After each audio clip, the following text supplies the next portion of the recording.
यहाँ पर हम देखते हैं ये है main control circuit J1 J2 और CTF1। जैसे J1 J2 CTF123 CTF123 transaction mode में और ब्रेकिंग मोड में, और Q50 का कंट्रोल सर्किट है, Q50 और C145 का ये कंट्रोल सर्किट है। तो मेन कंट्रोल सर्किट है, इसमें हम बात करते हैं सबसे पहले इसके बारे में J1 एंड J2 के बारे में। J1 और J2 क्या चीज़ है? J1 एंड J2, जैसे कि यहाँ पर है J1 एंड J2, ये है J1 एंड J2 और ये CTF हो गया हमारा। तो इसमें हम क्या करते हैं, J1 J2 एक ड्रम टाइप कॉन्ट्रैक्टर हैं। किस टाइप के कॉन्ट्रैक्टर हैं? ये ड्रम टाइप के कॉन्ट्रैक्टर हैं। J1 BA पैनल में लगा हुआ है। अगर J1 की बात करेंगे तो J1 हमारा कहाँ पर लगा हुआ है? J1 लगा हुआ है BA1 पैनल में, तथा J2 है वो हमारा BA2 पैनल में लगा हुआ है।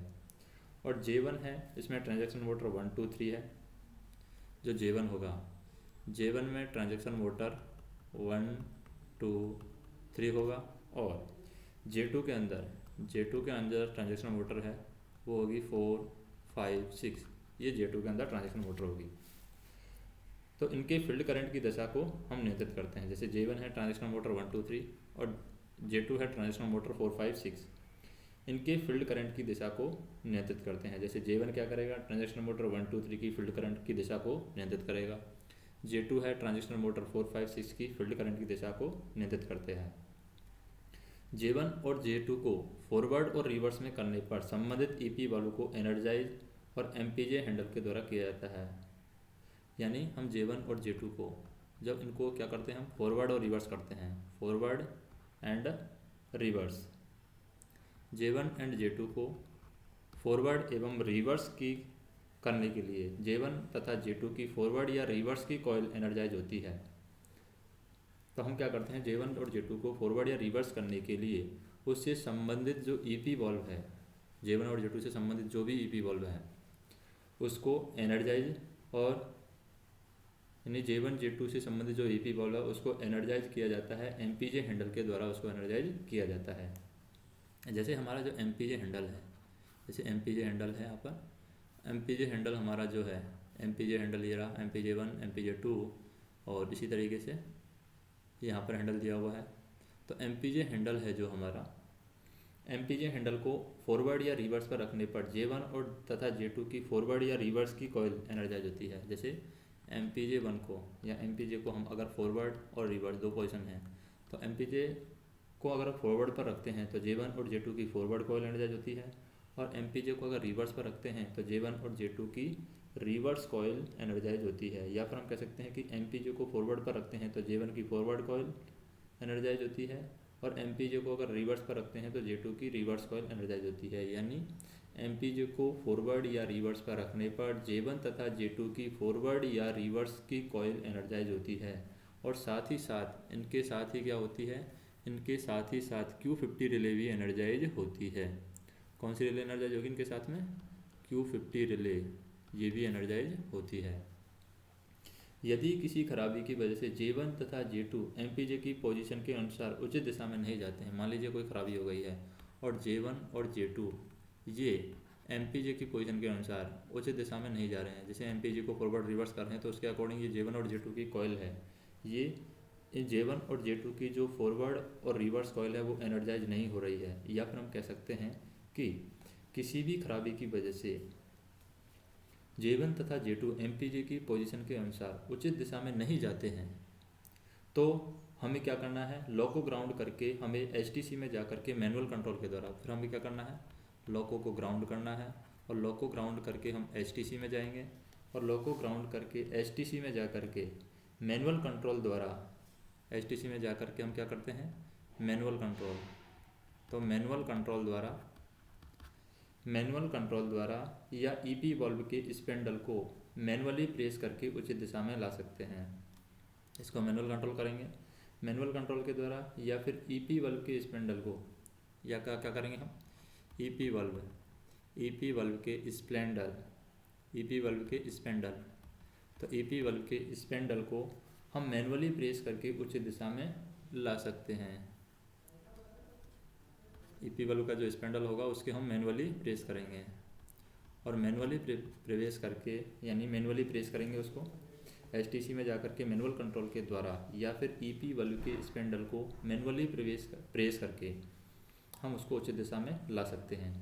और जब कैब 1 की तरफ गाड़ी चलती है, मान लीजिए हमारी गाड़ी किस तरफ चल रही है, कैब 1 की तरफ गाड़ी चल रही है। जब कैब 1 की तरफ गाड़ी चलती है तो J1 और J2 का हैंडल ऊपर की ओर होता है, ऊपर की तरफ होगा। और जब कैब 2 की तरफ गाड़ी चलती है तो J1 और J2 का हैंडल है वो नीचे की तरफ होता है। कुछ लॉकों में हम देखें, कुछ लॉकों में क्या होता है, कुछ मेल लॉकों के अंदर, कुछ मेल के लॉकों में 24 नंबर सीरीज़ के लॉकों में, जो भी 24 नंबर के सीरीज़ के लॉकों हैं, कुछ मेल लॉकों, उसमें J1 और J2 क्या है, डीजल लोकोमोटिव के रिवर्सर की तरह लगे हुए हैं। कुछ लॉकों में हम देखें उसमें 24 नंबर की सीरीज़ के जो लॉकों हैं उसमें J1 और J2 हैं, इन ये किस तरीके से लगे हुए हैं, डीजल रिवर्सर की तरह लगे हुए हैं। कुछ लॉकों के अंदर J1 और J2 डीजल रिवर्सर की तरह लगे हुए हैं। इस प्रकार के रिवर्सर में जब कैब 1 की तरफ गाड़ी चलती है, अगर डीजल लोकोमोटिव की तरफ रिवर्सर लगे हुए हैं, तो उन रिवर्सरों में अगर गाड़ी हमारी कैब 1 की तरफ जाती है, जब कैब 1 की तरफ गाड़ी चलती है तो रिवर्सर के हैंडल की दिशा कैब 1 की ओर रहेगी। और इसी प्रकार जब कैब 2 की तरफ गाड़ी चलती है, किसकी तरफ, कैब 2 की तरफ गाड़ी चलती है, तो रिवर्सर के हैंडल की दिशा कैब 2 की तरफ रहेगी। रिवर्सर के हैंडल की दिशा है कैब 2 की तरफ रहेगी। तो हम क्या कर सकते हैं,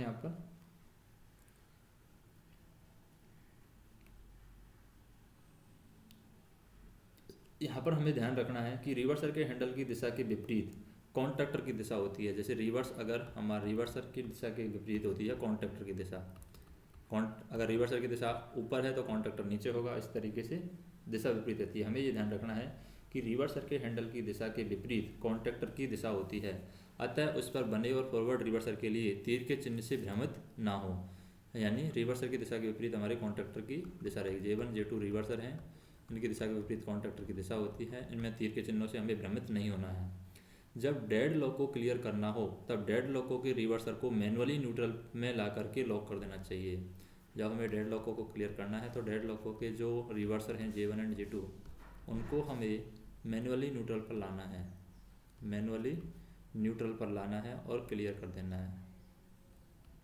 मैनुअली न्यूट्रल पर ला करके उसको लॉक कर देना है। फिर हम बात करते हैं CTF 1 2 3, इसकी बात करते हैं CTF 1 2 3। CTF 1 2 3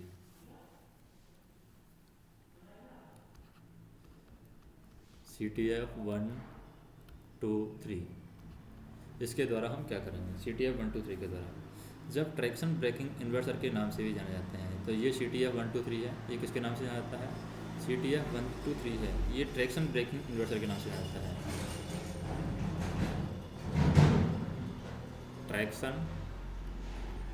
breaking inverter. तो CTF 1 2 3 है। CTF 1 2 3 किसके नाम से जाना जाता है, ये ट्रैक्शन ब्रेकिंग इन्वर्टर के नाम से जाना जाता है।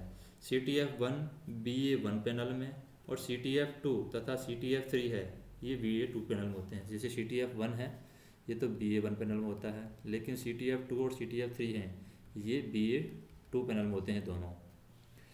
और इनका कार्य है ट्रैक्शन के समय ट्रैक्शन मोटर की फील्ड और आर्मेचर को सीरीज में जोड़ना। ट्रैक्शन मोटर के फील्ड को और ट्रैक्शन मोटर के फील्ड और आर्मेचर को सीरीज में जोड़ना किसका काम है, इनको CTF का काम है। यानी CTF जो हैं इनका काम है ट्रैक्शन के समय ट्रैक्शन मोटर के फील्ड और आर्मेचर को सीरीज में जोड़ना। तथा ब्रेकिंग के समय क्या काम करते हैं ये, ब्रेकिंग के समय इनका कार्य है सभी ट्रैक्शन मोटर के फील्ड को आर्मेचर से अलग करना। ब्रेकिंग के समय फील्ड को आर्मेचर से अलग करते हैं और ट्रैक्शन के समय फील्ड को आर्मेचर के सीरीज में जोड़ते हैं।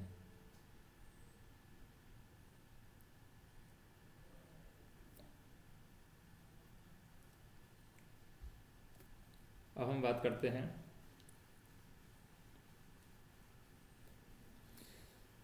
CTF, जैसे ये हमारा काम हो गया। अब हमें क्या करना है, RF को संबंधित आर्मेचर से जोड़ना। जैसे कि जो ब्रेकिंग कंडीशन है, जैसे हम बात करें ट्रैक्शन के समय, CTF का कार्य ट्रैक्शन के समय क्या है, ट्रैक्शन मोटर के फील्ड और आर्मेचर को सीरीज में जोड़ना, तथा ब्रेकिंग के समय इनका कार्य है सभी ट्रैक्शन मोटर के फील्ड को आर्मेचर से अलग करना। और क्या काम है, और RF को संबंधित आर्मेचर से जोड़ना। RF को भी यहाँ पर ये संबंधित आर्मेचर से जोड़ते हैं, RF को संबंधित आर्मेचर से जोड़ना, तथा सभी फील्ड को आपस में सीरीज में जोड़ना और इनको RSI 1 के साथ जोड़ना। सभी फील्ड को ये सीरीज में जोड़ते हैं और इनको जो फील्ड है उनको RSI 1 के साथ जोड़ना, RSI 1 के साथ जोड़ना। CTF 1, 2, 3 को ट्रैक्शन या ब्रेकिंग में करने के लिए इसके जो संबंधित EP वॉल्व हैं, इसके संबंधित EP वॉल्व को एनर्जाइज कराया जाता है। यानी हम कह सकते हैं CTF 1, 2, 3 को ट्रैक्शन या ब्रेकिंग में करने के लिए उनके संबंधित EP वाल्व को एनर्जाइज कराया जाता है। और EP वाल्व एनर्जाइज होने से, जैसे हम कहें EP वाल्व, जैसे EP वाल्व एनर्जाइज होने से, EP वाल्व एनर्जाइज होने से CTF 1, 2, 3 ट्रैक्शन या ब्रेकिंग में जाते हैं।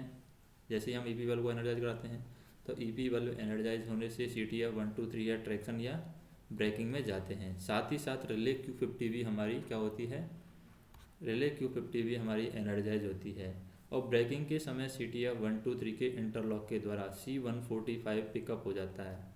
तो ब्रेकिंग के समय बात करें, ब्रेकिंग के समय क्या होता है, CTF 1, 2, 3 के इंटरलॉक के द्वारा ये C145 ये भी यहाँ पर पिकअप हो जाता है। कब होता है पिकअप, ब्रेकिंग के समय। तो हमें क्या ध्यान रखना है, ब्रेकिंग के समय CTF 1, 2, 3 के इंटरलॉक के द्वारा C145 जब पिकअप होता है तो हम कह सकते हैं कि ट्रैक्शन के समय CTF 1, 2, 3 के हैंडल हैं वो ऊपर की ओर रहेंगे और ब्रेकिंग के समय CTF 1, 2, 3 के हैंडल है वो नीचे की ओर रहेंगे। अब बात करते हैं आगे। जैसे जब MP ट्रैक्शन साइड में हो, जब MP हमारा किस में है, ट्रैक्शन साइड में, तो ट्रैक्शन साइड में होगा अर्थात 0, -N और प्लस, ये हमारी ट्रैक्शन साइड है। इस पोजीशन पर होता है जब MP ट्रैक्शन साइड में हो तो इस पोजीशन पर होता है। और तब CTF 1, 2, 3 तीनों के ट्रैक्शन, तब उस टाइम पर क्या होते हैं, CTF 1, 2, 3 तीनों में, यानी CTF 1, 2, 3 के तीनों के ट्रैक्शन EP वॉल्व ट्रैक्शन में एनर्जाइज होते हैं तथा CTF 1, 2, 3 ट्रैक्शन में घूम जाते हैं। तो CTF 1, 2, 3 है यहाँ पर ट्रैक्शन में घूम जाते हैं। और जब MP को ट्रैक्शन से ब्रेकिंग में अर्थात 0 से P पोजीशन पर लाते हैं, जैसे ही MP को 0 से P पोजीशन पर लाते हैं यानी ट्रैक्शन से ब्रेकिंग में लाते हैं, तब CTF 1, 2, 3 तीनों के ब्रेकिंग के EP वॉल्व, CTF 1, 2, 3 तीनों के ब्रेकिंग के EP वॉल्व यहाँ पर एनर्जाइज हो जाते हैं। और CTF 1, 2, 3 तीनों ब्रेकिंग दिशा में घूमते हैं फिर, तो तीनों यहाँ पर ब्रेकिंग दिशा में घूमेंगे।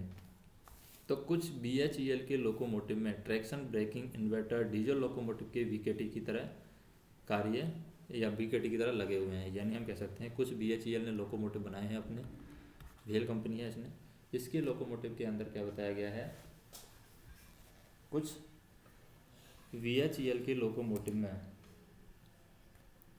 Traction braking inverter,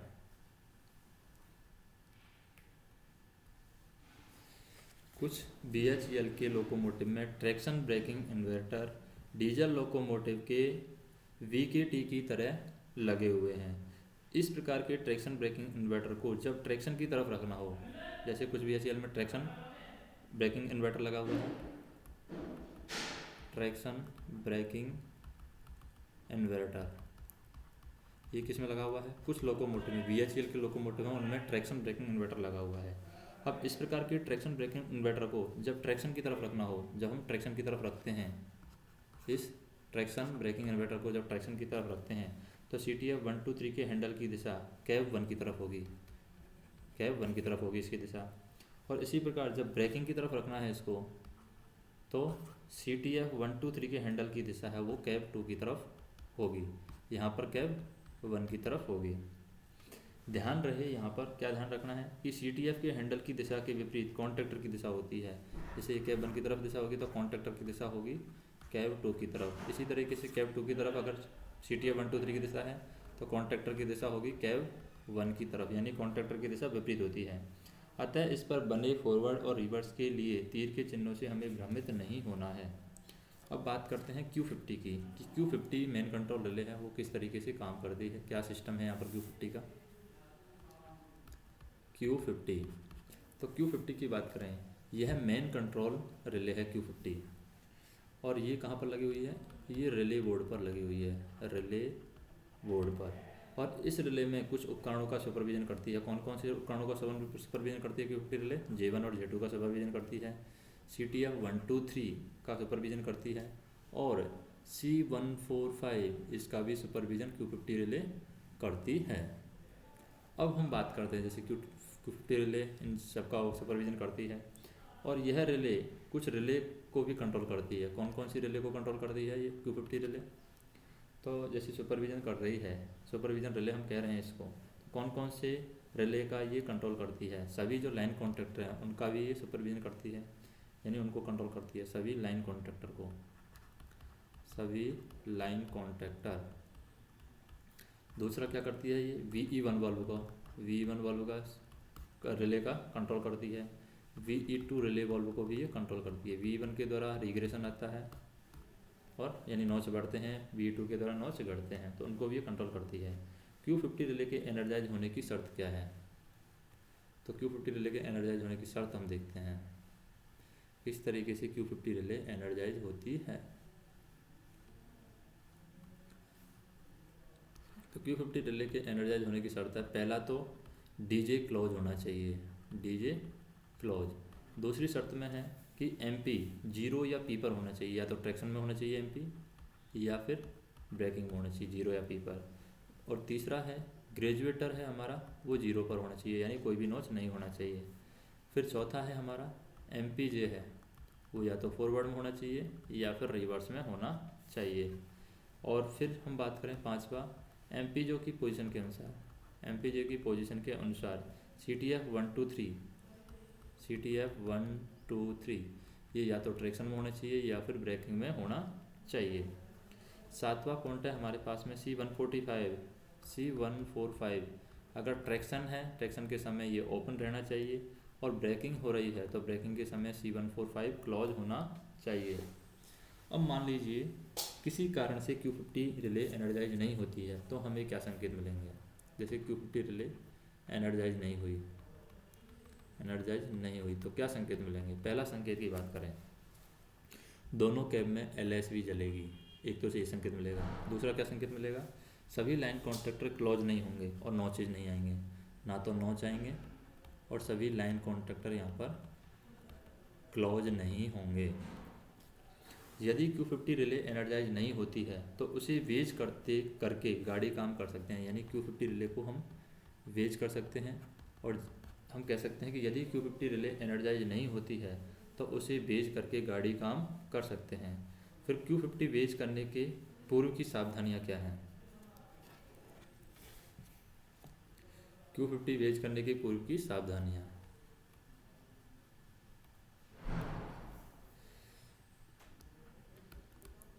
Q50 veg करने के पूर्व की सावधानियां, वेज करने के पूर्व की सावधानियां।